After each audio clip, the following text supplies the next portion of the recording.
महाराज जी आपके चरणों में कोटि कोटि प्रणाम। महाराज जी मोबाइल पर आपके प्रवचन सुनने के बाद, नाम बार बार जपने के बाद, जब भी मेरे मोबाइल के सामने कोई बुरा दृश्य आता है तो मैं उसे देखती हूँ, भले ही मुझे पता है कि ये गलत है। इस वजह से बार बार अपने भक्ति मार्ग से भटक। नहीं, नहीं देखना चाहिए, नहीं देखना चाहिए, ये गलत बात है। ये गलत आदत को छोड़िए। जो गलत आदत है उसको आप अपनाएंगी तो फिर कैसे बात बनेगी। हमें भक्ति मार्ग में चलना है, अच्छे बनना। भक्ति मार्ग का मतलब कोई बाबा जी बनना नहीं होता है। भक्ति चक्रवर्ती सम्राट अम्बरीश जी भी कर रहे हैं। चक्रवर्ती सम्राट हैं अम्बरीश जी, भक्ति कर रहे हैं। सुदर्शन चक्र उनकी रखवाली में रहता है। भक्ति का कोई तात्पर्य ऐसा नहीं कि वेश बदल लेना ही भक्ति है, या मतलब बाहरी दिखाओ, ये सब नहीं है। आप पैंट शर्ट में, आप सलवार कुर्ता में, आप साधारण वेश में भक्ति हो सकती है, क्योंकि वो भक्ति का मतलब होता है प्यार, अच्छे आचरण करना और दिल से भगवान को भजना। उसका मतलब बाहरी से केवल नहीं होता। अब हम लोग विरक्त हैं तो हमारा ये पोशाक है, हमारी बाहरी पोशाक भगवत स्वरूप है। आप लोग गृहस्थ हो, आप गृहस्थ में हो।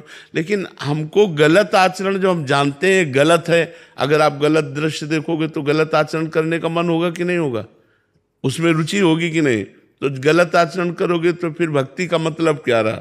एक बात समझो, भक्ति का मतलब क्या रहा। एक तरफ आप संत के प्रवचन सुन करके अच्छे बनना चाहते हैं, एक तरफ गलत दृश्य देखकर तो गलत आचरण, तो आपकी उन्नति नहीं होगी, आपकी आध्यात्मिक उन्नति नहीं होगी। इसलिए आपको कठोर बनना पड़ेगा, उन दृश्यों को तुरंत हटाना पड़ेगा। जो दृश्य हमारे मार्ग के नहीं है हमको उनको नहीं देखना है, हमें गलत बातें नहीं देखनी है। और आज हमारे नौजवान बच्चे गलत बातें देख देख कर बहुत ज़्यादा गलत होते जा रहे हैं, गलत आचरणों में प्रवृत्त होते जा रहे हैं, क्योंकि मोबाइल वो सब कुछ दिखा देता है। तो ये सब बातें अगर करोगे तो भक्ति कैसे होगी। बिल्कुल नहीं, अच्छे बच्चे बनो और ये जब गलतियां हैं इनको छोड़ो, बिल्कुल छोड़ो। सचिन जी शिमला हिमाचल से। राधे राधे महाराज जी। महाराज जी आपके चरणों में दंडवत प्रणाम। महाराज जी भगवत मार्ग के पथिक को भगवत साक्षात्कार होने से पहले ऐसे कौन कौन से अनुभव या संकेत या भाव मिलते हैं जिससे पता चले कि वो सही मार्ग पर चल रहा है। काम आदि विकार निष्प्रभावित होने लगते हैं। जो पूरे त्रिभुवन को अधीन किए हुए है काम, भक्त के हृदय में वो स्फुरित होता है और नष्ट हो जाता है।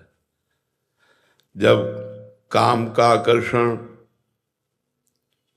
परिवार के मोह का आकर्षण, धन की महत्व बुद्धि, मान प्रतिष्ठा, ये सब शून्य लगने लगे तो समझना चाहिए कि जो मैं नाम जप कर रहा हूँ, जो भगवत कथा वार्ता सुन रहा हूँ, सत्संग सुन रहा हूँ, अध्यात्म में चल रहा हूँ, उसका लाभ हमें मिल रहा है और हम उन्नति को प्राप्त हो रहे हैं। यदि विकार ग्रसित बुद्धि है, धन पर महत्व बुद्धि है, मान प्रतिष्ठा की चाह है, अभी भजन का रंग नहीं आया। भजन का रंग तभी माना जाता है जब इन विकारों पर विजय प्राप्त हो जाए।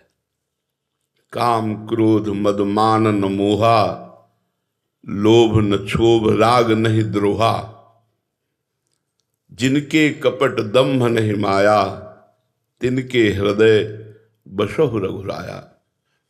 जहाँ काम क्रोध अभिमान द्वेष राग ये सब नष्ट हो चुके हैं, शांत हृदय है, कोई चाह नहीं, एक अद्भुत आनंद, एक अद्भुत उमगन, प्रतिपल यही कब मिलेंगे प्रभु, कब मिलेंगे प्रभु।